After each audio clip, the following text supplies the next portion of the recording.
Hello नमस्कार दोस्तों, स्वागत है आप सभी का हमारे इस आज के वीडियो में। तो आज हम देखेंगे करंट अफेयर्स के कुछ इम्पॉर्टेंट क्वेश्चन। तो चलिए इस वीडियो को शुरू करते हैं। तो सबसे पहले देख लेते हैं हमारा कल का क्वेश्चन। तो हमारा कल का क्वेश्चन था कि इंदौर कितनी बार भारत का सबसे स्वच्छ शहर बना है, यानी कि Indore has became the cleanest city of India for how many times. तो ये कुल 7वीं बार यानी 7th टाइम में ये स्वच्छ शहर का इसे दर्जा प्राप्ति हुआ है, इसलिए इसका right answer option number B हो जाएगा। हमारा नेक्स्ट क्वेश्चन है जो आज का क्वेश्चन है। तो ये क्वेश्चन है कि फेलेटी टेओ को किस देश का नया प्रधानमंत्री नामित किया गया है, यानी कि Feleti Teo has been named the new prime minister of which country. तो ये तुवालू कंट्री के प्रधानमंत्री के रूप में नामित किया गया है इन्हें, इसलिए इसका right answer option number C हो जाएगा। हमारा नेक्स्ट क्वेश्चन है कि भारत के फर्मा मानकों को मान्यता देने वाला पहला स्पेनिश भाषी देश कौन बना है, यानी कि which Spanish speaking country has recognised India's pharma standards for the first time. तो ये निकारागुआ ने स्पेनिश भाषी देश बना है, इसलिए इसका right answer option number B हो जाएगा।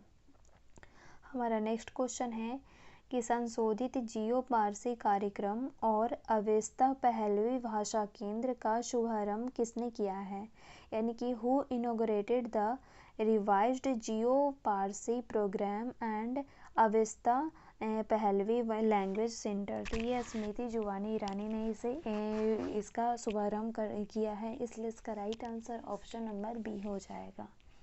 हमारा नेक्स्ट क्वेश्चन है कि किस राज्य की प्रसिद्ध चांदी तारकाशी को जीआई टैग का दर्जा मिला है, यानी कि विच state's famous Chandi Tarakashi has received GI tag status. तो ये उड़ीसा राज्य को ये जीआई टैग दिया गया है, इसलिए इसका right answer option number C हो जाएगा। हमारा नेक्स्ट क्वेश्चन है कि हाल ही में cold logistics plan and policy किसने लॉन्च की है, यानी कि who recently launched the cold logistics plan and policy. तो ये प्रहलाद जोशी ने इसे लॉन्च की है, इसलिए इसका right answer option number A हो जाएगा। हमारा नेक्स्ट क्वेश्चन है कि हाल ही में लगातार 7वीं बार काउंसिल ऑफ इंडिया यानी कि बीसीआई के अध्यक्ष के रूप में किसे नियुक्त किया गया है, यानी कि who has recently been appointed as the chairman of bar council of India यानी कि BCI for the 7th consecutive time. तो ये मनन कुमार मिश्रा को कंजिक्यूटिव 7 टाइम में इन्हें नियुक्त किया गया है, इसलिए इसका right answer option number C हो जाएगा।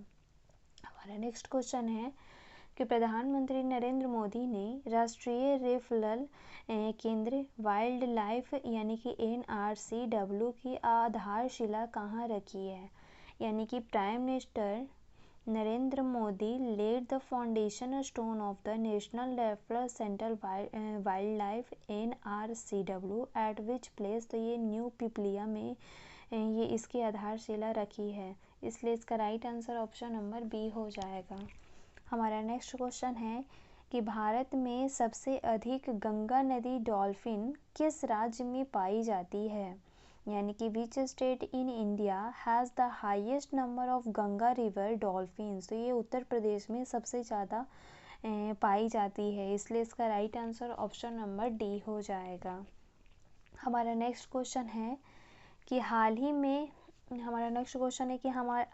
में किए गए 2021 से 23 के सर्वेक्षण के अनुसार भारत में गंगा नदी डॉल्फिन की संख्या कितनी है, यानी कि according to the latest service conducted between 2021 to 23 how many Ganges river dolphins are there in India. तो ये कुल 6327 डॉल्फिन्स है, इसलिए इसका right answer option number C हो जाएगा।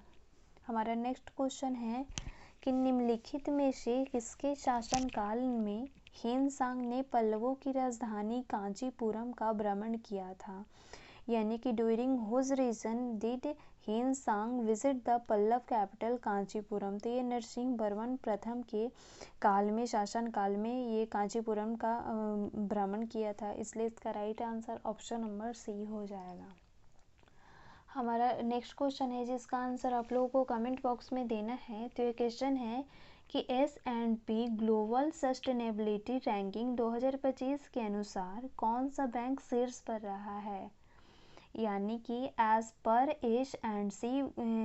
S&P global sustainability ranking 2025 which bank is on top. तो इसका आंसर आप लोगों को कमेंट बॉक्स में देना है। Thank you.